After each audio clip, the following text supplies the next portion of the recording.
എന്താണ് sleep, സ്ലീപ്പിൻ്റെ stages എന്തൊക്കെയാണ് എന്നുള്ള കാര്യങ്ങളൊക്കെ നമ്മൾ മുന്നേ ഒരു വീഡിയോയിൽ ഡിസ്കസ് ചെയ്തിട്ടുണ്ടായിരുന്നു. സ്ലീപ്പിൻ്റെ ഇമ്പോർട്ടൻസ് എന്തൊക്കെയാണ് എന്നുള്ള കാര്യങ്ങളൊക്കെ നമുക്ക് ഡീറ്റെയിൽ ആയിട്ടൊന്ന് നോക്കാം. ഹലോ, എൻ്റെ പേര് ഹിബ. ഞാൻ ഹെയിൽ ആൻഡ് ഹാപ്പിനെസ്സിലെ കൺസൾട്ടൻറ്റ് സൈക്കോളജിസ്റ്റ് ആണ്.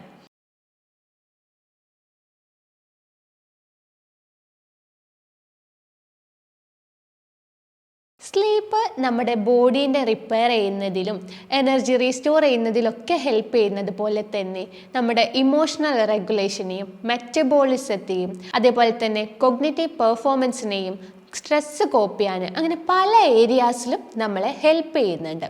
നമുക്ക് ഓരോന്നായിട്ട് നോക്കാം. ബ്രെയിൻ ഫങ്ഷന് എങ്ങനെയാണ് സ്ലീപ്പ് ഹെൽപ്പ് ചെയ്യുന്നത് എന്ന് നോക്കുമ്പോൾ മെമ്മറി കൺസോളിഡേഷനാണ് നമുക്കവിടെ ഏറ്റവും കൂടുതലായിട്ട് കാണാൻ സാധിക്കുന്നത്. അതായത് ഷോർട്ട് ടൈം മെമ്മറിയിലുള്ള കാര്യങ്ങൾ ലോങ് ടൈം മെമ്മറിയിലേക്ക് കൺവേർട്ട് ചെയ്യുന്ന ഒരു പ്രോസസ്സാണ് ഈ മെമ്മറി കൺസോളിഡേഷൻ എന്ന് പറയുന്നത്. നമ്മുടെ മെമ്മറിയിൽ സ്റ്റോർ ചെയ്യുന്ന പല കാര്യങ്ങളും നമ്മുടെ ലോങ് ടൈം മെമ്മറിയിലേക്ക് പിന്നീട് എപ്പോൾ വേണമെങ്കിലും ഓർത്തെടുക്കാൻ പാകത്തിൽ നമ്മുടെ ബ്രെയിനിൽ സ്റ്റോർ ചെയ്യാൻ വേണ്ടിയിട്ടാണ് ഈ ഒരു പ്രോസസ്സ് നടക്കുന്നത്. അതുകൊണ്ട് തന്നെ നമ്മുടെ മെമ്മറി കപ്പാസിറ്റിയും സ്ലീപ്പും തമ്മിൽ നല്ല ബന്ധമുണ്ട് എന്ന് വേണമെങ്കിൽ പറയാം. ഉറക്കം കുറഞ്ഞിട്ടുണ്ടെങ്കിൽ നമ്മുടെ ബ്രെയിൻ ഫങ്ഷനിൽ എന്തൊക്കെ ബുദ്ധിമുട്ടുകളാണ് വരുന്നതെന്ന് നോക്കാം. നമ്മുടെ അറ്റൻഷൻ ലെവല് അല്ലെങ്കിൽ ഏതെങ്കിലും ഒരു കാര്യത്തിലേക്ക് ഒരുപാട് സമയം കോൺസെൻട്രേറ്റ് ചെയ്യാൻ പറ്റുക, ഒരു കാര്യത്തിലേക്ക് ഫോക്കസ് ചെയ്തിട്ടൊരു വർക്ക് ചെയ്യാൻ പറ്റുക എന്നുള്ളതിനൊക്കെ നമ്മുടെ ഉറക്കം ബാധിക്കുന്നുണ്ട്. ഉറക്കം കുറയുകയാണെങ്കിൽ ഈ ഒരു അറ്റൻഷൻ ലെവലും ഫോക്കസും ഒക്കെ കുറവായിട്ട് കാണാൻ സാധിക്കുന്നുണ്ട്. അതേപോലെ ഫോർഗെറ്റ്ഫുൾനെസ് ഉണ്ടാവാനുള്ള സാധ്യതയും വളരെ കൂടുതലാണ്. മെമ്മറി കൺസോളിഡേഷൻ നടക്കുന്നത് സ്ലീപ്പിൻ്റെ ടൈമിലാണ് എന്ന് നമ്മൾ പറഞ്ഞു. സ്ലീപ്പ് പ്രോപ്പറായിട്ട് കിട്ടിയിട്ടില്ല എങ്കിൽ നമ്മുടെ മെമ്മറി കറക്റ്റായിട്ട് സ്റ്റോർ ആവാതെ വരികയും അതൊരു ഫോർഗെറ്റിങ്ങിലേക്ക് നയിക്കുകയും ചെയ്യുന്നുണ്ട്. അതേപോലെ തന്നെ നമ്മളൊരു ഡിസിഷൻ മേക്ക് ചെയ്യുന്ന സമയത്ത് അല്ലെങ്കിൽ ഒരു പ്രോബ്ലം സോൾവ് ചെയ്യുന്ന സമയത്തൊക്കെ കുറേ ബുദ്ധിമുട്ടുകൾ നമ്മൾ ഉറക്കക്കുറവ് കാരണമായിട്ട് കാണാൻ ചാൻസ് ഉണ്ട്. നമ്മുടെ റിയാക്ഷൻ ടൈമും വളരെ കുറവായിട്ട് ചിലപ്പം കാണാൻ ചാൻസ് ഉണ്ട്. എന്ന് വെച്ചാൽ നമ്മൾ എന്തെങ്കിലും ഒരു കാര്യം പറയുന്നതായിക്കോട്ടെ അല്ലെങ്കിൽ വേറെ എന്തെങ്കിലും കാര്യം ചെയ്യുന്നതായിക്കോട്ടെ, അതൊക്കെ ആ ഒരു പ്രോപ്പർ ടൈമിങ്ങിൽ കണ്ടക്ട് ചെയ്യാൻ അല്ലെങ്കിൽ ഒരാളോടൊരു കാര്യം പറയാനുണ്ടെങ്കിൽ അവരെന്തെങ്കിലും നമ്മളടുത്ത് പറഞ്ഞാൽ തിരിച്ച് അതേ സമയത്തിൽ നമ്മൾ റിപ്ലൈ ചെയ്യണം. അല്ലെങ്കിൽ ഒരു പട്ടി നമ്മുടെ മുന്നിൽ കൂടെ ഓടുന്നുണ്ട്, കല്ലെടുത്ത് എറിയണം അല്ലെങ്കിൽ തിരിഞ്ഞ് ഓടണം എന്നുള്ളൊരു കാര്യം ഡിസൈഡ് ചെയ്യാൻ അല്ലെങ്കിൽ ആ ഒരു സമയത്തുണ്ടാകുന്ന റിയാക്ഷൻ, ഈ കല്ലെറിയണോ അല്ലെങ്കിൽ ഓടണോ എന്നുള്ളൊരു ആ ഒരു റിയാക്ഷൻ ഉണ്ടല്ലോ, ആ ഒരു റിയാക്ഷൻ ടൈം ഇതൊക്കെ കുറച്ചൊരു ബുദ്ധിമുട്ടാവുന്ന രീതിയിൽ കാണാറുണ്ട്. ഇത്തരം ബ്രെയിൻ ഫങ്ഷൻസ് ഒക്കെ പ്രോപ്പറായിട്ട് നടക്കണം എന്നുണ്ടെങ്കിൽ കറക്റ്റായിട്ടുള്ള സ്ലീപ്പും നമുക്ക് കിട്ടേണ്ടത് അത്യാവശ്യമാണ്. സ്ലീപ്പ് നമ്മുടെ ഇമോഷണൽ റെഗുലേഷനെയും നല്ല രീതിയിൽ ബാധിക്കുന്നുണ്ട്. ഒരു സ്ലീപ്പ് കുറഞ്ഞിട്ടുള്ള ഒരാളാണെങ്കിൽ അയാൾക്ക് ഭയങ്കര ഇറിറ്റബിലിറ്റി, ഭയങ്കരമായിട്ടുള്ള മൂഡ് സ്വിങ്സ് ഒക്കെ കാണാനുള്ള സാധ്യത വളരെ കൂടുതലാണ്. ആൾക്ക് ഡിപ്രഷൻ, ആൻസൈറ്റി പോലുള്ള മെൻ്റൽ ഹെൽത്ത് കണ്ടീഷൻസിലേക്കൊക്കെ എത്താനുള്ള ചാൻസസും വളരെ കൂടുതലാണ്. ഇത്തരം മൂഡ് സ്വിങ്സ് ഒക്കെ കൂടിയിട്ട് ആൾക്ക് വേറെ കാര്യങ്ങളൊന്നും ചെയ്യാൻ പറ്റാതെ ഭയങ്കര ഹോപ്പ്ലെസ് ആവുന്ന രീതിയിലേക്കൊക്കെ മാറാനുള്ള ചാൻസ് വളരെ കൂടുതലാണ്.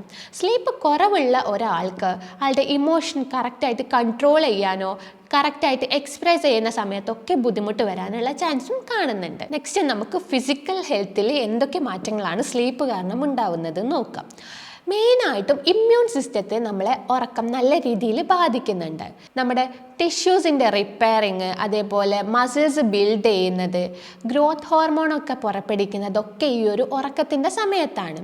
അതുകൊണ്ട് തന്നെ ഉറക്കം പ്രോപ്പറായിട്ട് കിട്ടിയിട്ടില്ലെങ്കിൽ വളർച്ചയിലും നമ്മുടെ ഇമ്മ്യൂൺ സിസ്റ്റത്തിലും ഒക്കെ നല്ല ബുദ്ധിമുട്ട് വരുന്നതായിട്ട് കാണാൻ സാധിക്കുന്നുണ്ട്. ഭയങ്കര കൂടുതലായിട്ട് നമുക്ക് ഉറക്കത്തിൽ ബുദ്ധിമുട്ടുണ്ടാവുന്നുണ്ട് എങ്കിൽ അത് നമ്മുടെ ബ്ലഡ് പ്രഷർ കൂട്ടാനും ഹാർട്ട് ഡിസീസിലേക്കൊക്കെ എത്തിക്കാനും ഉള്ള ചാൻസസ് വളരെ കൂടുതലാണ്. ക്രോണിക് ആയിട്ടുള്ള സ്ലീപ്പ് ഡിപ്രൈവേഷൻ ഉണ്ടെങ്കിൽ, അതായത് ഒരുപാട് ഉറക്കത്തിൽ ബുദ്ധിമുട്ട് വരുന്നുണ്ട് എങ്കിൽ അയാൾ ഒരു ഒബേസ് ആവാൻ, അതായത് അമിതവണ്ണം വന്നിട്ട് ഭയങ്കര ബുദ്ധിമുട്ടിലേക്ക് എത്തുന്ന ഒരവസ്ഥയിലേക്ക് എത്താനും പ്രീമച്വർ ഏജിങ്ങിലേക്കും ഒക്കെ എത്താനുള്ള ചാൻസസ് വളരെ കൂടുതലാണ്. അതേപോലെ ഡയബറ്റിക് പേഷ്യൻ്റ് ആയിട്ട് മാറാനുള്ള ചാൻസും വളരെ കൂടുതലായിട്ട് കാണാറുണ്ട്. ഉറക്കം വളരെ കുറവുള്ള ഒരാളാണെങ്കിൽ പിറ്റേത്തെ ദിവസം ആൾക്ക് ഭയങ്കര ഒരു ഫെറ്റീഗ് കാണാനും ആളുടെ ഡേ ടു ഡേ ആക്ടിവിറ്റീസ് ഒന്നും ചെയ്യാൻ പറ്റാത്തൊരവസ്ഥയിലേക്ക് മാറുന്നതായിട്ടൊക്കെ കാണാറുണ്ട്. അതേപോലെ തന്നെ നമ്മുടെ മെറ്റബോളിസത്തിനെയും വെയിറ്റ് റെഗുലേഷനെയും ഒക്കെ സ്ലീപ്പ് ബാധിക്കുന്നുണ്ട്. നമുക്ക് വിശപ്പ് ഉണ്ടാവുക അല്ലെങ്കിൽ വയറ് നിറയുക എന്നുള്ള ഒരു തോന്നലൊക്കെ വരുന്നത് കുറച്ച് ഹോർമോൺസ് കാരണമാണ്. ലെപ്റ്റിൻ അല്ലെങ്കിൽ ഗ്രാനിൻ എന്ന് പറയുന്ന 2 ഹോർമോൺസ് ആണ് ഈ ഒരു ഹങ്കറിനെയും അപ്പറ്റൈറ്റിനെയും ഒക്കെ കൺട്രോൾ ചെയ്യുന്നത്. ഈ ഒരു ഹോർമോൺസ് ഒക്കെ റെഗുലേറ്റ് ചെയ്യുന്നത് സ്ലീപ്പിൻ്റെ ടൈമിലാണ്. ഈ ലെപ്റ്റിൻ ആണ് നമുക്ക് വയറ് നിറഞ്ഞു ഫുള്ളായി എന്നുള്ളൊരു സിഗ്നൽ തരുന്നത്. ഈ ഗ്രാനിനാണ് നമുക്ക് വിശക്കുന്നുണ്ട് ഫുഡ് കഴിക്കണം എന്നുള്ളൊരു സിഗ്നലും തരുന്നത്. പ്രോപ്പറായിട്ട് ഈ ഹോർമോൺസ് വർക്ക് ചെയ്യുന്നില്ല എങ്കിൽ അത് നമ്മുടെ അപ്പറ്റൈറ്റിനെയും അതേപോലെ നമ്മുടെ മെറ്റബോളിസത്തെയും വെയിറ്റ് ലോസ്, വെയിറ്റ് ഗെയിന് ഈ ഒരു കണ്ടീഷനൊക്കെ നല്ല രീതിയിൽ ബാധിക്കുന്നതാണ്. സ്ലീപ്പ് നമ്മുടെ കൊഗ്നിറ്റീവ് പെർഫോമൻസിനെ എങ്ങനെയാണ് ബാധിക്കുന്നത് നോക്കാം. ഭയങ്കരമായിട്ട് ഉറക്കം കുറവുള്ള ഒരാളാണെങ്കിൽ അയാളുടെ അറ്റൻഷൻ സ്പാൻ, അതായത് ഒരു കാര്യത്തിലേക്ക് ശ്രദ്ധിക്കാനുള്ള ഒരു കഴിവ്, ഒരു കാര്യം ഒരു എഴുതുകയാണെങ്കിൽ ആ എഴുത്തിലേക്ക് ശ്രദ്ധിക്കാൻ, അല്ലെങ്കിൽ ക്ലാസ് അറ്റൻഡ് ചെയ്യുകയാണെങ്കിൽ ആ ക്ലാസ്സിലേക്ക് അറ്റൻഡ് ചെയ്യാൻ, അങ്ങനെ ചെയ്യുന്ന ഓരോ വർക്കിലേക്കും ശ്രദ്ധിക്കാനുള്ളൊരു കഴിവ് നമുക്ക് ഓരോരുത്തർക്കും ആ ഒരു കഴിവ് വ്യത്യസ്ത രീതിയിലായിരിക്കും ഉണ്ടായിരിക്കുക. ചിലർക്ക് ഒരുപാട് സമയം ഇങ്ങനെ ശ്രദ്ധിച്ച് കോൺസെൻട്രേറ്റ് ചെയ്തിരിക്കാൻ പറ്റും, ചിലർക്ക് വളരെ കുറവായിരിക്കും. ഈ ഒരു ടൈമിങ്ങിനെയാണ് നമ്മൾ അറ്റൻഷൻ സ്പാൻ എന്ന് പറയുന്നത്. എത്ര സമയം അല്ലെങ്കിൽ എത്രത്തോളം നമുക്ക് ശ്രദ്ധ കൊടുക്കാൻ പറ്റുന്നുണ്ട് എന്നുള്ളതിന്. ഈ ഒരു അറ്റൻഷൻ സ്പാൻ വളരെ കുറവായിട്ട് വരാൻ ഉറക്കക്കുറവ് കാരണമാവുന്നുണ്ട്. അതേപോലെ നമ്മുടെ പ്രോബ്ലം സോൾവിങ്ങിന് അല്ലെങ്കിൽ ഒരു ഡിസിഷൻ മേക്ക് ചെയ്യുന്ന സമയത്ത് ഒക്കെ നമുക്ക് ഉറക്കം ഒരു പ്രധാന ഘടകമായിട്ട് വരുന്നുണ്ട്. ലേണിംഗ് കപ്പാസിറ്റീനെയും നമ്മളെ ഉറക്കം നല്ല രീതിയിൽ ബാധിക്കുന്നുണ്ട്.